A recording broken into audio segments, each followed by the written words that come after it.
Hey YouTubers, it's Nick540 here. I have a very small little unboxing here, and it is from the Royal Canadian Mint.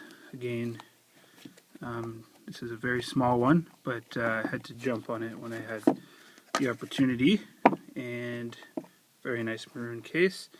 And you can see here it is a half-ounce 2014 $10 face value Year of the Horse from the Royal Canadian Mint. It is number 645. I've also done the half ounce for the Year of the Snake and the half ounce for the Year of the Dragon as well. So I'm doing the half ounce series. Again, these are to be passed on eventually. I'm not doing this as an investment. I'm doing this to collect for myself for now and then pass them on.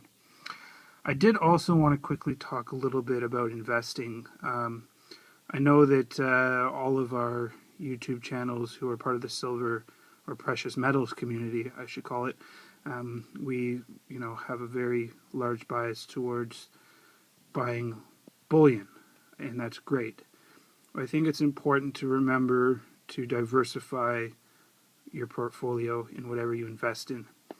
Silver and gold and other precious metals make up only a percentage of the investments that I carry personally, and I'm sure for all of you it's a percentage of the investments that you hold as well, as well as your gold and silver. But for all you young people just starting to stack, I think it's a great, silver and gold, a great way to start your investing. But I should also, my advice would be, don't put all your eggs in one basket, so they say, and to have other investments as well, depending on your risk level. Of course, I'm not a financial advisor, so I'm just speaking from my personal experience, not professional. But I think it's important for all of us to have a mix of investments. I know this is probably obvious advice, but sometimes, at least for myself, I can go really heavy on thinking about precious metals, and sometimes, forget, hey, I got other investments too, and I should be putting some money towards them as well. So that's just my 2 cents on investing. Again, it's an opinion. It's not, fact. If you like investing in metals and want to put everything in that, power to you. But I always think that diversity is good to hold. So part of my diversity includes bullion, better bullion, as now we're all calling it, as well as these numismatic pieces, if that's what you want to call that. Everyone's gotten so politically correct with their precious metals, so I'm lost now.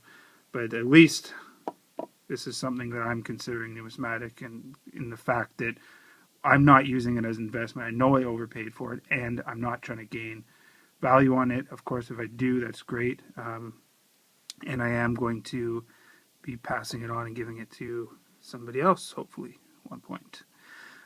So I'm interested to hear your comments. Maybe talk about some of the other investments that you do. I'm always curious. It seems like I'm more interested in finance rather than just pure metals. I think metals is part of my portfolio. Absolutely not all of it. I like to invest personally. I have some, I'm in Canada, so I have some exchange traded funds, which I like to invest in. I have a GIC, which is a guaranteed investment certificate, which is a safe haven to park your money and let it grow, rather than a savings account. You'll basically keep even, if not a little bit behind than inflation. I also do have mutual funds, and for all you Canadians, I would check out something called a corporate class mutual fund. It's got better tax benefits, as well as you can essentially pick what you're investing in. So you can have, like 40% in bonds, 60% stock, or you could do 20% in cash, 10% in stock, and so you can kind of move it around, and there's better tax benefits to that as well. So that's something else to think about, and that's what I like to do as well, is some mutual funds. Be careful of the MER, which is the management expense ratio. It is quite high in Canada, probably more so than other places. So it's called an MER, management expense ratio, as most of you probably know who are Canadian. So that's why I don't have too much in mutual funds. And then, calls, puts, options on stocks. I like to do stocks that are products that everybody likes to use, like ketchup and toothpaste, and Johnson & Johnson's a good example. So having some diversity there, as well as just a general savings account for emergency fund. I like to have a little bit cash, as well as a little bit just in a regular savings account that's earning 1.10%. So in Canada, we have very low interest rates, interest in our bank accounts. So yeah, that's some of the other ways that I invest. So I'm diversifying within my